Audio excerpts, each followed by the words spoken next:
Senhores acadêmicos, senhoras professoras, senhores professores, senhoras e senhores que nos honram com a presença. Encerramos hoje mais um ciclo da série programada pela Academia. Este ciclo dedicado à querela entre a gramática e a linguística que frequenta as nossas áreas universitárias e pedagógicas e mesmo do público em geral. Assistimos aqui acompanhamos aqui 3 posicionamentos distintos e hoje o ciclo se completa com o nosso filólogo, com o filólogo brasileiro, Evanildo Bechara, que dispensaria a leitura de currículo. Bastaria dizer, com os senhores e as senhoras, Evanildo Bechara, para falar da gramática, mas com um título sugestivo, uma pergunta para quem se faz uma gramática. Mas é sempre grato lembrar aquilo que nós já sabemos, que Evanildo Bechara é professor titular de Filologia Românica da Universidade Estadual do Rio de Janeiro, de Língua Portuguesa da Universidade Federal Fluminense e professor emérito da UERJ e da Universidade Federal Fluminense. Foi professor visitante da Universidade de Coimbra e da Universidade de Colônia, e esse currículo aqui está minimizando, porque ele foi professor também, tem sido e continua sendo professor de várias universidades. É um filósofo em trânsito.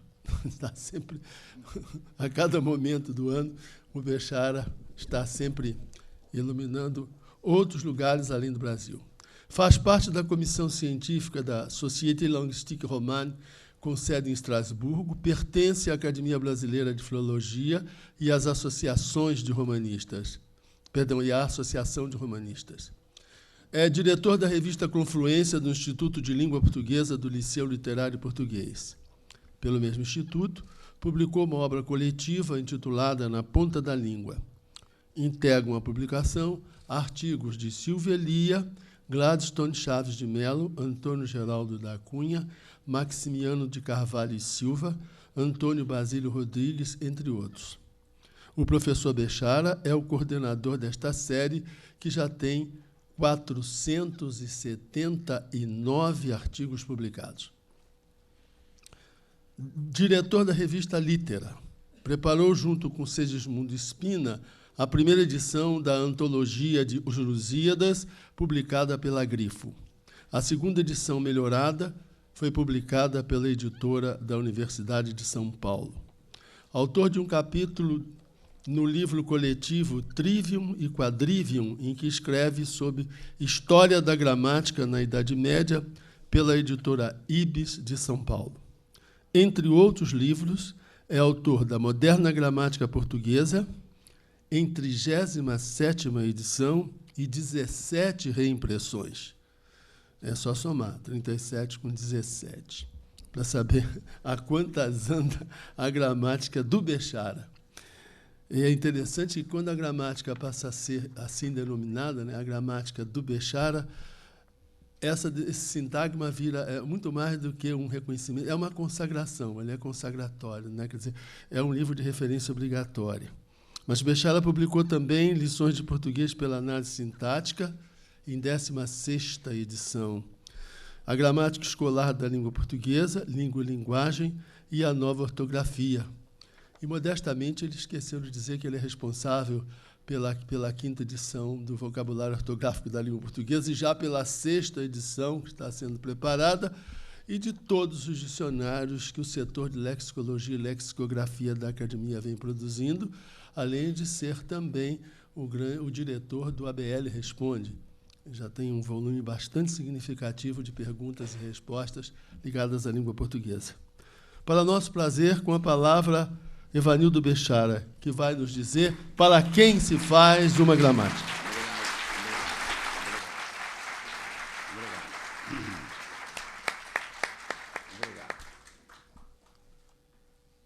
Sabem os colegas que esta academia é uma irmandade, de modo que as palavras do nosso Domício traduzem aquele coração de irmão.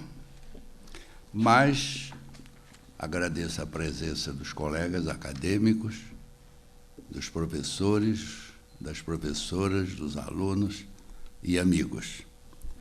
E hoje vamos falar sobre para quem se faz uma gramática.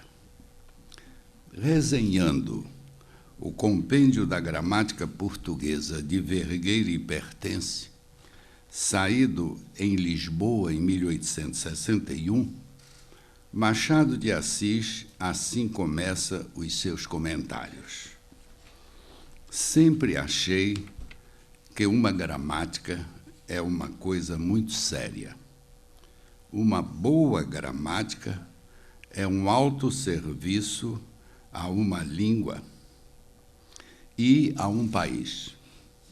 Se essa língua é a nossa e o país este em que vivemos, o serviço cresce ainda e a empresa torna-se mais difícil. Isto, Machado, com 23 anos, resenhando uma gramática publicada em Portugal. Iremos levar aqui em consideração dois entendimentos diferentes do que vem a ser uma gramática. O termo gramática é polissêmico e, entre outras aplicações que deixaremos de lado, só nos vamos ater ao que mais de perto se aplica ao tema desta palestra e deste ciclo. São dois os conceitos que nos interessam no momento. Primeiro, a gramática descritiva, disciplina científica que tem por objetivo registrar e descrever um sistema linguístico em todos os seus aspectos e em todas as suas variedades, sem pretender recomendar um modelo exemplar.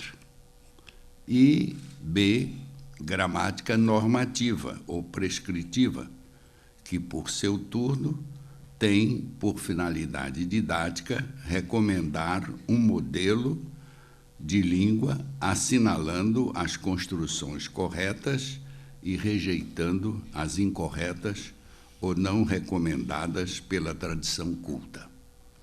Isto significa, em outras palavras, que a primeira disciplina mostra como a língua funciona, a gramática descritiva, e a segunda, a normativa, como a língua deve funcionar, segundo os tipos de sua exemplaridade idiomática. A boa orientação linguística assinala esta dupla finalidade das disciplinas, sem sobre elas emitir juízo de valor, mas recomendando cuidadosamente que não se misturem suas tarefas, sob pena de perturbar a validade e as análises de tão importantes atividades nos seus âmbitos de ação. Extremamente pertinentes são as considerações de Matoso Câmara Júnior, que introduziu no Brasil e em Portugal os postulados da linguística estrutural. Vimos, diz Matoso, que a gramática greco-latina era normativa e se podia definir como a arte de falar e escrever corretamente. Será essa uma gramática? Será que essa gramática deve ser abandonada, como sustentam alguns linguistas, especialmente norte-americanos? A resposta, que parece certa, é que há em tal atitude uma confusão entre duas disciplinas correlatas, mas independentes, A gramática descritiva, tal como a vimos assinalando e encarando, diz Matoso, faz parte da linguística pura.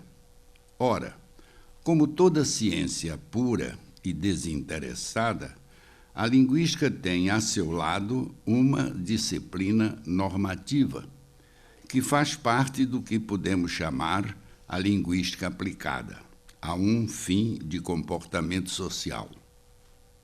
Há, assim, por exemplo, os preceitos práticos da higiene, que é independente a higiene da biologia. Ao lado da sociologia, há o direito, que prescreve regras de conduta social nas relações entre os membros de uma sociedade. A língua tem de ser ensinada na escola, e, como anota o linguista francês Ernest Tonnelat, o ensino escolar tem de assentar necessariamente numa regulamentação imperativa. Assim, continua Matoso, a gramática normativa tem o seu lugar e não se anula diante da gramática descritiva, mas é um lugar à parte, imposto por injunções de ordem prática dentro da sociedade. É um erro profundamente perturbador misturar as duas disciplinas e, pior ainda, fazer linguística sincrônica, portanto, análise gramática descritiva, com preocupações normativas. Há, a esse respeito, continua Matoso, algumas considerações que se fazem aqui necessárias. Antes de tudo, a gramática normativa depende da linguística sincrônica ou gramática descritiva, em suma, para não ser caprichosa e contraproducente. Regras de direito que não assentam na realidade social, depreendida pelo estudo sociológico puro, caem no vácuo e são ou inoperantes ou negativas até. Só é altamente nociva uma higiene que não assenta em verdades biológicas.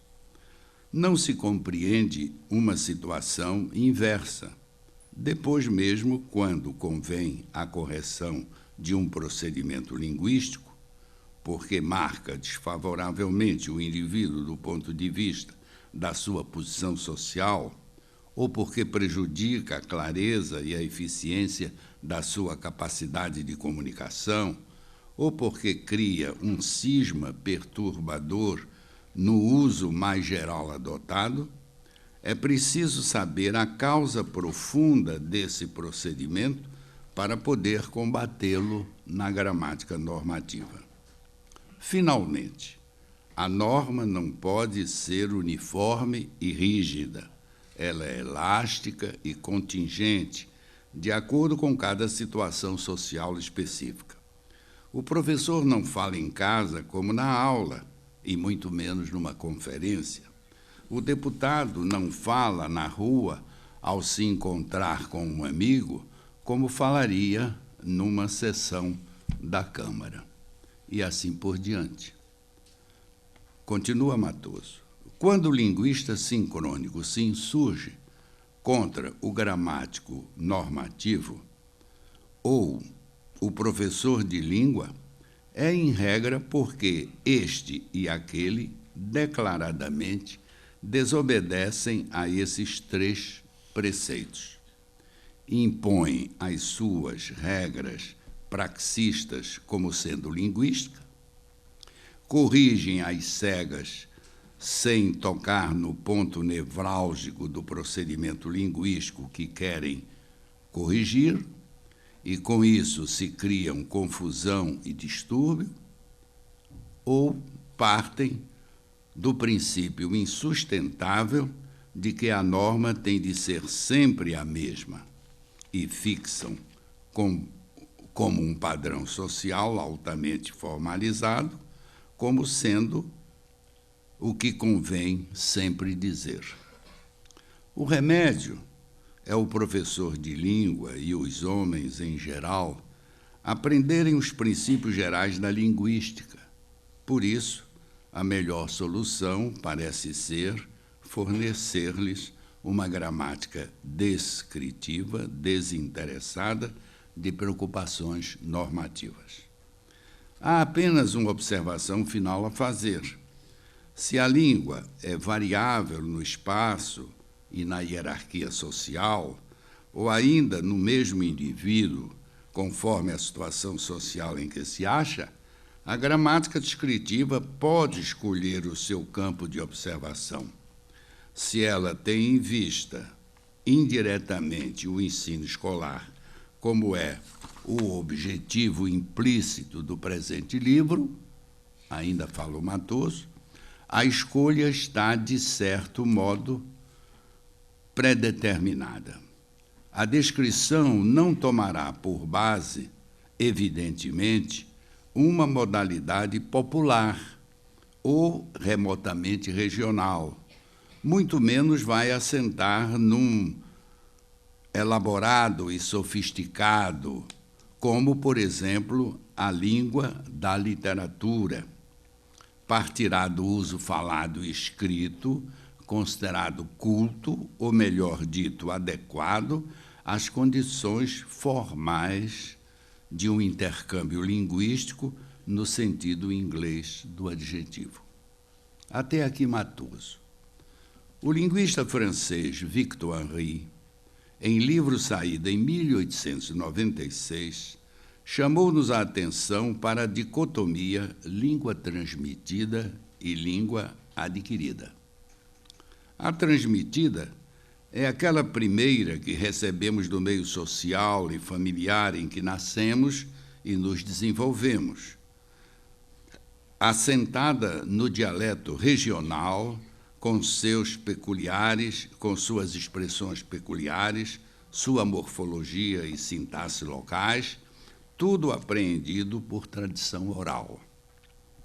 Como disse José de Alencar no pós-escrito do romance Diva, em 1865, é a linguagem sediça e comum que se fala diariamente e basta para a rápida permuta das ideias. Já a língua adquirida é aquela que nos vem pela necessidade cultural e social, quando, concomitente ou não, penetramos num extrato mais largo da vida nacional, usuários que somos, que passamos a ser de uma língua comum, marca e alicerce da unidade nacional.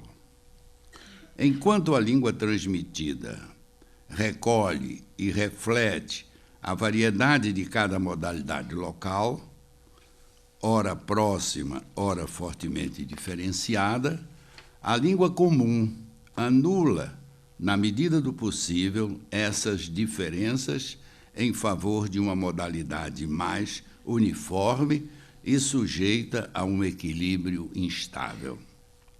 Antonino Pagliaro, linguista italiano e dos melhores do nosso tempo, assim se manifesta sobre a natureza do papel excepcional do que goza a língua comum. Diz ele, a existência de uma língua comum capaz de se elevar acima de todas as particularidades dialetais é indício certo de que surgiu aquela consciência unitária, aquele sentimento e desejo de participar num destino comum que, de um povo, faz uma nação. Pode afirmar-se com absoluta certeza que, quando um povo atingiu uma unidade linguística própria, por um ato de adesão à forma expressiva de maior prestígio, atingiu também o espírito de sua unidade nacional. Se juntarmos a preciosa lição de Matoso Câmara às considerações do linguista italiano, é fácil concluirmos que, para fins de elaboração de uma gramática com objetivos de ensino escolar, esta terá de apoiar-se na realidade que lhe apresenta a língua comum escrita, sedimentada não só pela língua literária, mas ainda pela língua padrão, a serviço dos textos técnicos e científicos. Para lembrar outra vez a lição de Pagliaro, o patrimônio da língua comum é, na verdade, um esquema no qual encontram lugar todas as concordâncias substanciais que se verificam nas variedades dialetais. E esse esquema assume, por vezes, uma consistência tão forte que leva o linguista a ver neste o representante de uma verdadeira fase comum. Desde sempre, a gramática normativa, pejorativamente acoimada de tradicional, toma por modelo e fundamento de sua norma de correção o testemunho daqueles escritores que se pautam pela tradição dos fatos da linguagem veiculados pela língua comum, especialmente os mais próximos dos usuários a quem vai servir. Embora vista como atividade desprovida de toda visão científica e desinteressada da própria língua, como sentenciou o genial linguista Fernand Saussure, nunca ele a deixou de considerar a gramática como um componente das disciplinas linguísticas. Oriunda da especulação filosófica greco-latina, com as tentativas de aperfeiçoamento mais modernamente pelos estudiosos franceses, ingleses e alemães, a gramática dita tradicional, sem perder o objetivo central da sua natureza pedagógica, jamais se confinou a um canto para pacientemente receber toda sorte de impropérios e esvaziamento da área exitosa da linguística científica. Continuando a sua rotina de mestre-escola, esforçava-se, todavia, por não desprezar, antes aproveitar-se, do embasamento teórico em que a linguística teórica e a linguística descritiva apoiavam seus conceitos e aperfeiçoavam sua metodologia. Isto porque tinha consciência de que o sucesso e validade de seus ensinamentos dependiam muito mais de um aprofundado conhecimento da natureza complexa da linguagem do que dos princípios da lógica herdada dos antigos, não porque a língua não fosse lógica, mas porque sua lógica nem sempre coincide com aquela com que costumamos trabalhar. Assim é que, a partir principalmente do século XIX, começou a gramática normativa a trabalhar com novos conceitos e distinções que a ciência ia pondo em prática e mais de perto diziam respeito às suas atividades. Hoje, com seus novos modelos, que muitos dos seus fervorosos inimigos ou detratores chamam de gramática tradicional, esta está longe de lembrar as feições que apresentavam no passado. Sem receio de exagerar, podemos dizer que algumas gramáticas normativas modernas nada ou pouco se mostram caprichosas ou contraproducentes quando comparadas com modernas gramáticas descritivas. Em parte, a renovação da gramática dita tradicional se deve ao fato de algumas delas terem sido elaboradas por bons linguistas. Também cabe aqui acrescentar que bons linguistas souberam apreciar os méritos e qualidades da gramática tradicional. Citamos dois que gozam de prestígio nacional e internacional. Maria Helena de Moura Neves, que foi a nossa primeira conferencista, na introdução do seu erudito A Vertente Grega da Gramática Tradicional, que foi a sua tese de concurso, publicada em São Paulo em 1987, declara: a gramática tradicional constitui uma exposição de fatos que têm sido examinados sempre como obra acabada, sem consideração para o que tenha representado de esforço do pensamento. Citá-la apenas como dogmática, normativa, especulativa, não científica, significa não compreender o processo de sua instituição.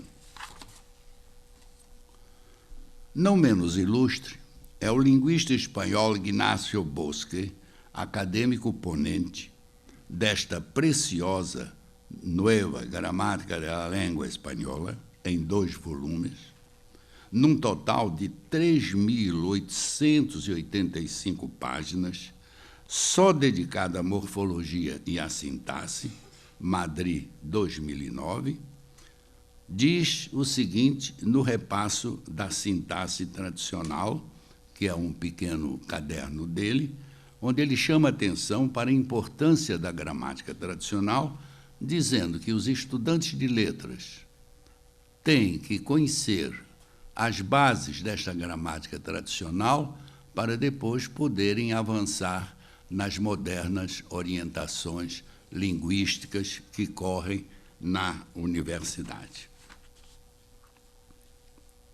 Em todos os períodos da elaboração da gramática normativa de todas as línguas de cultura, com o corpus que sempre lhe serviu de referência, apoio e modelo, foi o que se assentava na língua padrão e exemplar. Não perdeu a oportunidade de nos lembrar esta referência o primeiro gramático do nosso idioma, Fernão de Oliveira, em 1536, quando afirmou que a língua padrão, texto, palavras suas, há de ser a mais acostumada entre os melhores dela, e os melhores da língua são os que mais leram e viram e viveram, contribuindo para, entre primores, sisudos e assentados, e não inimigos de muita mudança. Isso em 1536. De tempos em tempos, o peso da norma padrão é contestado por várias razões. Entre estas está a motivação da consciência nacional de encarecer a variedade regional em detrimento da língua comum padrão.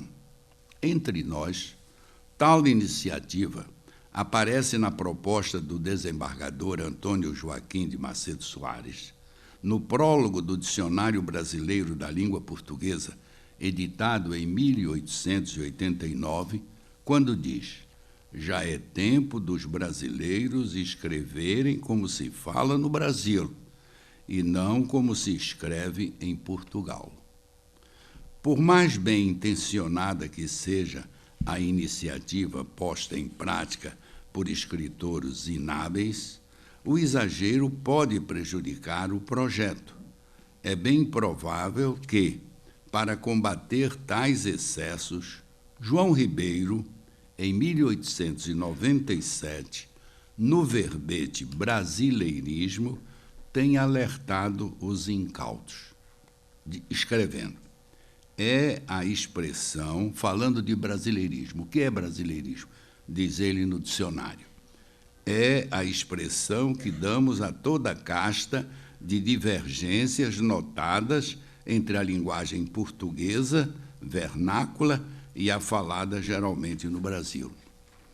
Que esse dialeto, continua João Ribeiro, que esse dialeto, porém, tenha foros de cidade literária e culta, é o que de todo se torna inadmissível, atendendo-se a que a dialetação brasileira não é suficientemente caracterizada e intensa de todo que torne possível a revolta contra a língua pura e vernácula. E mais adiante, a emancipação do dialeto brasileiro, se não é de todo inexequível, é seguramente, pelo menos, prematura. A língua clássica não constitui óbice de espécie alguma para os brasileiros, a não ser a exigência que se dá em todas as línguas literárias de meditada cultura. Em nota de rodapé, ainda acrescenta João Ribeiro, até hoje tem sempre predominado o elemento clássico, com as devidas concessões com que querem e desejam a licença de falar sem gramática. Já antes de João Ribeiro, de quem não se pode dizer que tenha sido um puritano devoto da metrópole portuguesa, Machado de Assis, com admirável clarividência sobre questões de vernaculidade, toca na mesma tecla antes de João Ribeiro, em artigo de 1873, intitulado Instinto de Nacionalidade. Entre os muitos méritos, diz Machado, entre os muitos méritos dos nossos livros, nem sempre figura o da pureza da linguagem. Não é raro ver intercalados em bom sentido os solecismos da linguagem comum, defeito grave a que se junta o da excessiva inferência da língua francesa. Este ponto é objeto de divergência entre os nossos escritores. Divergências, digo, porque se alguns caem naqueles defeitos por ignorância ou preguiça, outros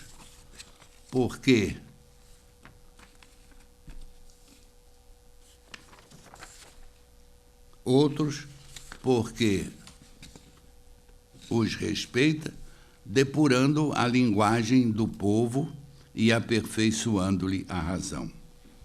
Em 1921, João Ribeiro lança livro intitulado A Língua Nacional, com vista, segundo suas palavras, a investigar a curiosidade dos amadores e estudiosos da língua portuguesa na América.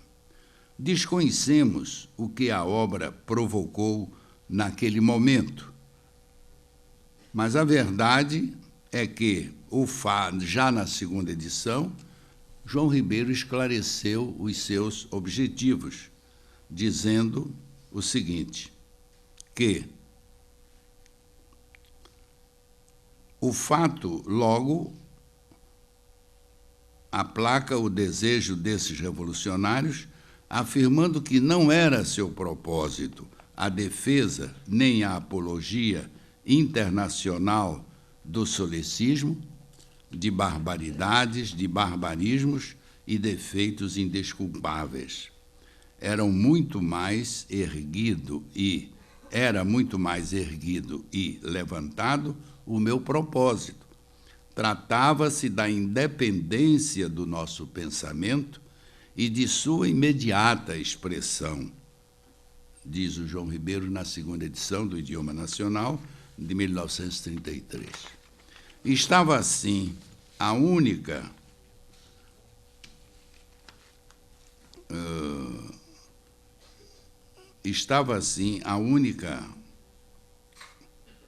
pretensão lançar os fundamentos da língua brasileira, como por vezes se costuma afirmar erradamente ou sem razão a respeito de José de Alencar.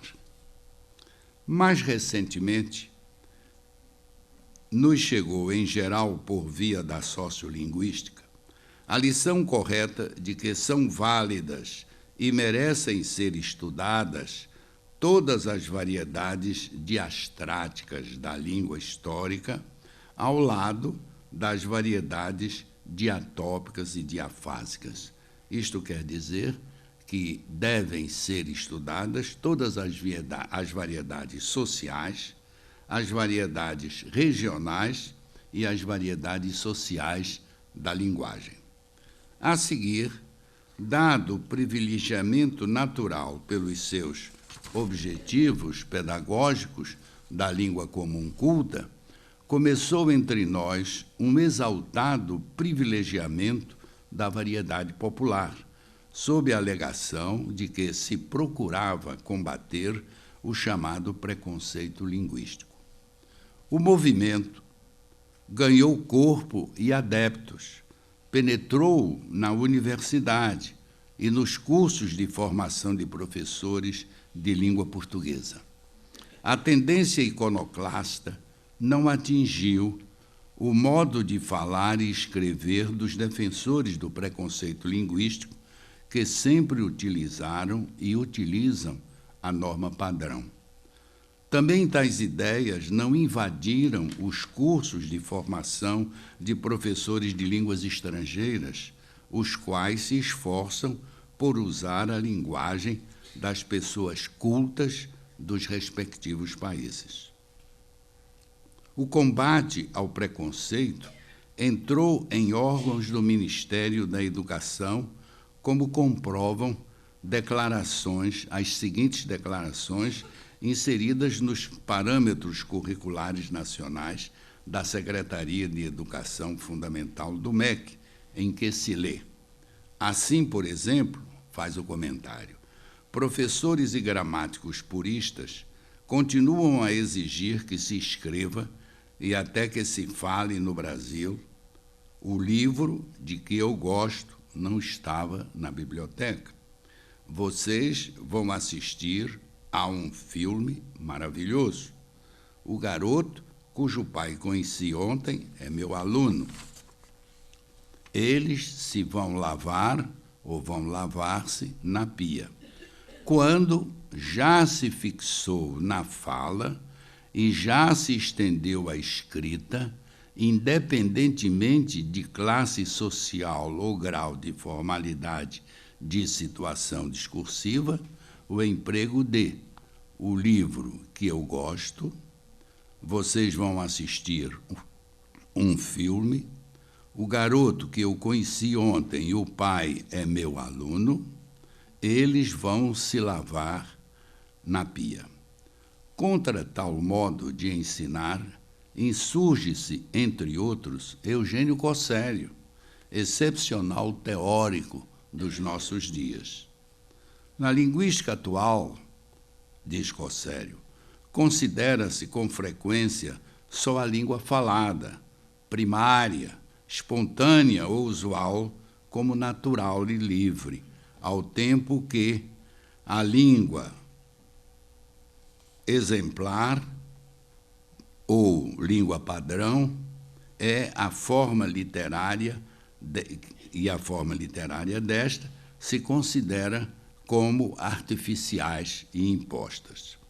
Por conseguinte, considera-se também só a gramática descritiva, objetivista, como realmente científica, e a gramática normativa como expressão sem fundamento científico de uma atitude antiliberal e dogmática. Trata-se de erros e confusões teóricas, continua Cossélio, que procedem da concepção positiva, vulgar, da linguagem e da linguística.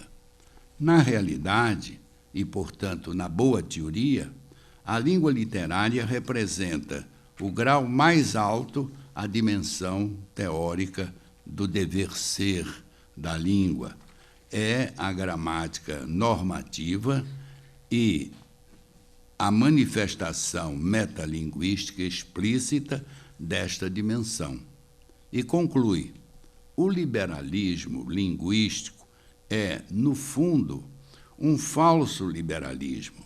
Não promove a liberdade, mas sim o arbítrio. E não é, como alguns pensam, ou dizem sem pensar, uma atitude progressista, tolerante e democrática, mas sim uma atitude reacionária e profundamente antidemocrática, já que ignora a dimensão deôntica da linguagem e despreza a aspiração a falar melhor e como os melhores. A aspiração genuína de todo falante consciente do seu ser histórico e aceita tacitamente a exclusão dos falantes de mentalidades não exemplares, de modalidades não exemplares da cultura maior da nação. Em suma, parafraseando uma sentença de Ortega, muito pior do que as normas rigorosas é a ausência de normas, que é a barbárie. Embora elabora-se uma gramática para preparar o usuário da língua a dela aperfeiçoar sua educação linguística, que, nas palavras do escritor espanhol Pedro Salinas, lhe permite despertar-lhe a sensibilidade para seu idioma, abrir-lhe os olhos para as potencialidades que lá estão dentro, persuadindo por um estudo exemplar de que será mais homem e melhor homem se usa com maior exatidão e finura esse prodigioso instrumento de expressão de seu ser e conviver com seus próximos. Muito obrigado.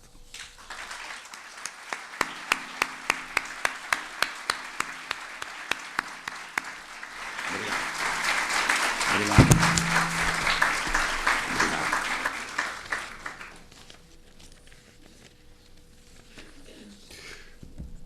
A primeira coisa que eu gostaria de dizer, e com muito entusiasmo e júbilo, é a alegria de ver este auditório plenamente lotado para ouvir falar de gramática, para ouvir falar de gramática e de linguística. E ainda dizem que gramática e linguística perderam espaço na preocupação geral. É claro, somos todos aqui praticamente professores e membros de uma grande confraria preocupada com as questões de língua.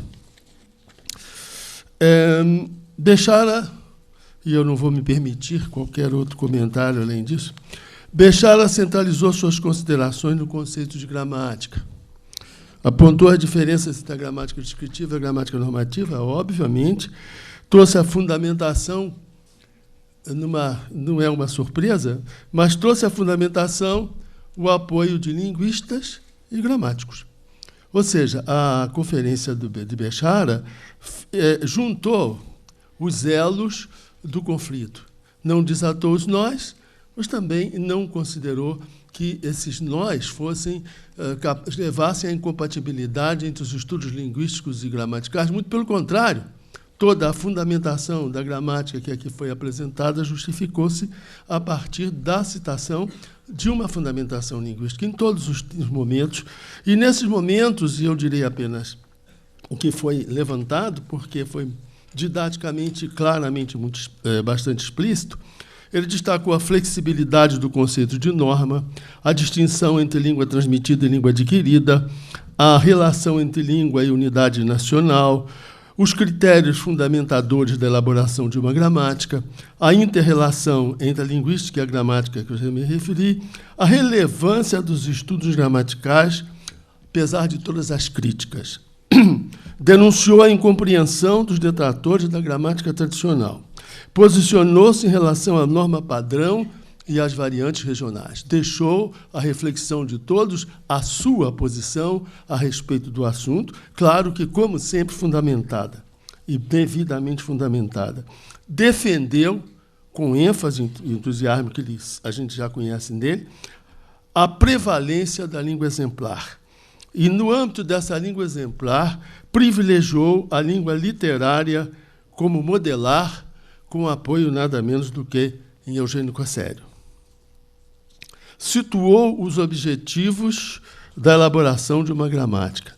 Em síntese, Bechara, mais uma vez, não nos surpreendeu, iluminou com a clarividência e o rigor de sempre as penumbras que perpassam a questão gramatical e a querela entre a linguística e a gramática.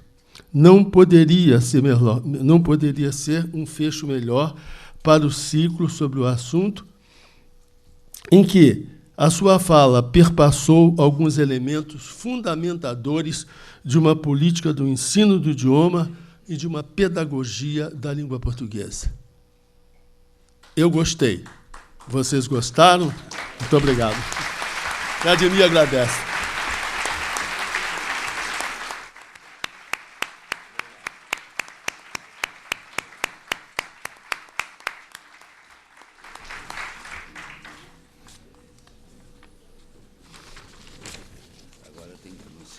Sim.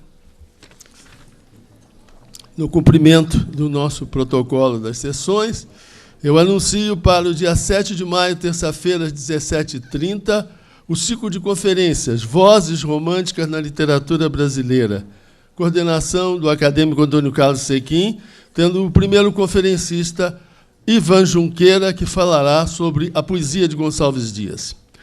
No dia 7 de maio, ainda dia 7 de maio, às 18 horas, na Galeria Manuel Bandeira, abertura da exposição Estimulante Visual, do pintor Carlos de Magalhães. No dia 9 de maio, quinta-feira, às 18 horas, neste mesmo teatro, a série Música de Câmara na ABL, com o duo Patrícia Bretas e Josiane Kevorkian, piano a quatro mãos, percussionistas Rodrigo Forte, Leonardo Souza, Henrique Batista e Rafael Costa. O programa promete. Muito obrigado pela presença de todos. A Academia agradece. Está encerrado o seminário. Muito obrigado.